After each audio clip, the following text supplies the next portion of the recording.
All right, ahoy, grammar pirates. I'm glad you're back with us. Today we're going to talk about compound and complex sentences, which means we're actually going to be using everything that we've already talked about.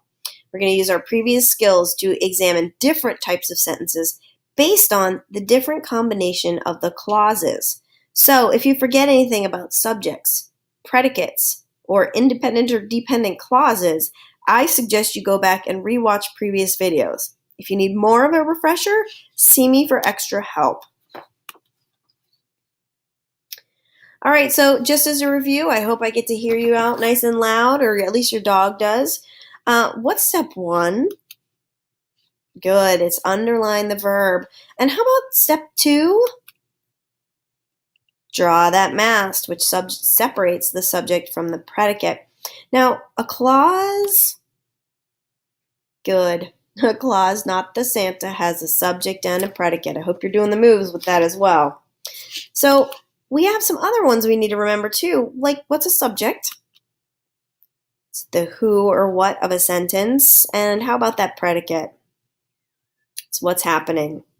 All right, if you think you're ready to go on, keep going. If you think you need to review everything we just covered, go back to the previous videos.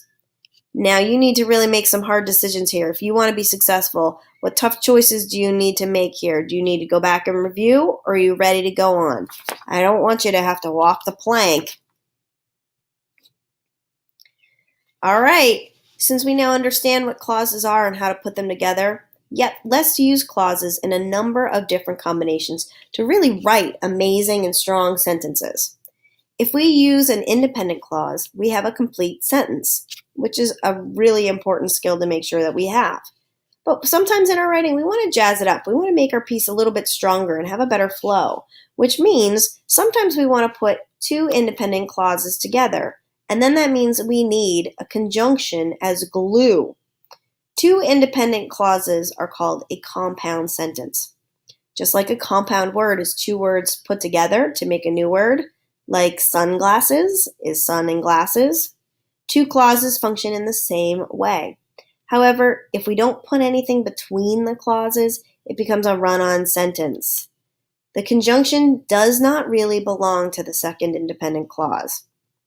There's something else too. You also need a comma because it functions a bit like a period. It tells people that the first clause has ended. So here we have two independent clauses. I want to go to the movies, and I love to eat popcorn. They're kind of related, so we really want to make sure that if we want to put those together and make a compound sentence, which we do, we need to do what? That's right, we need to put a comma and a conjunction, and in this case, we're going to use and. Some other conjunctions are and, but, or, nor. So complex sentences are a lot like the word. They're a little bit complicated, but nothing you can't handle. In this case, that means I have one of each clause. If the dependent clause is at the beginning, there will be a comma separating it from the independent clause. Remember that a dependent clause also has a dependent word that does belong with a clause that is different from a conjunction.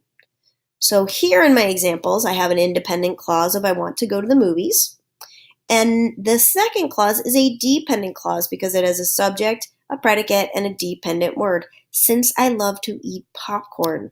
Now, if I want to put those together and I want to put my dependent clause at the beginning, since I love to eat popcorn, comma, I want to go to the movies, period. Remember, you want end punctuation there. Be sure to keep thinking about that and remember that conjunctions are not counted as part of the clause, but dependent words are part of the clause. Now, there's one other combination of clauses that you can put together.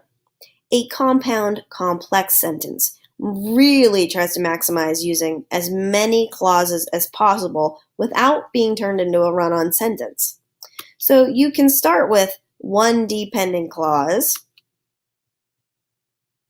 such as because I love to eat popcorn, which has a subject, a predicate, and that dependent word of, that's right, because. Then I'm going to add that to a compound sentence with two independent clauses stuck together by a conjunction.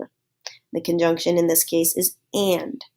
You really need to be careful when you're using these as a writer because this style of sentence needs that correct punctuation. It really does matter to your readers. So because I love to eat popcorn, I enjoy being at the movies, and my mom loves to see me have a good time. So let's think about this again before we practice. What's helpful? Well, absolutely steps 1 and 2. Underline the verb, draw the mast. When you have these clauses, to identify them and then label them is really makes your worth your while. So an independent clause, I'd put an IC above it. If I have a dependent clause, I'd put a DC above that clause. Then what I would do is I would look back through the combination of clauses that I have to figure out what sentence is in front of me. So that extra step or two could really be a lifesaver and actually save me time in the long run. So follow the steps, pirates. Okay, here we go. You're going to write down what kind of a sentence, and if you really want to be successful, you're going to write these sentences down and use all those helpful hints we just talked about earlier. Number 1, she was singing and dancing. Number 2, unless I do my homework, I can't go to the party. Number 3, I was excited to play, and I also couldn't wait to see my friends. Number 4, was running. Number 5, since the purple caterpillar was talking, my dog was listening carefully. And finally, number 6, depending on the answer my sister gives me, I hope to sing at the party, and we will also go to the play this weekend. All right, let's see, how'd you do here? If you didn't get it right, you're going to stretch your brain. She was singing and dancing is an independent clause, and I put an and in here on purpose because sometimes what a lot of people do is they just see an and think compound sentence. But notice there's only one subject here. We would only be drawing one mast, so be aware of that. Number 2, unless I do my homework, dependent clause.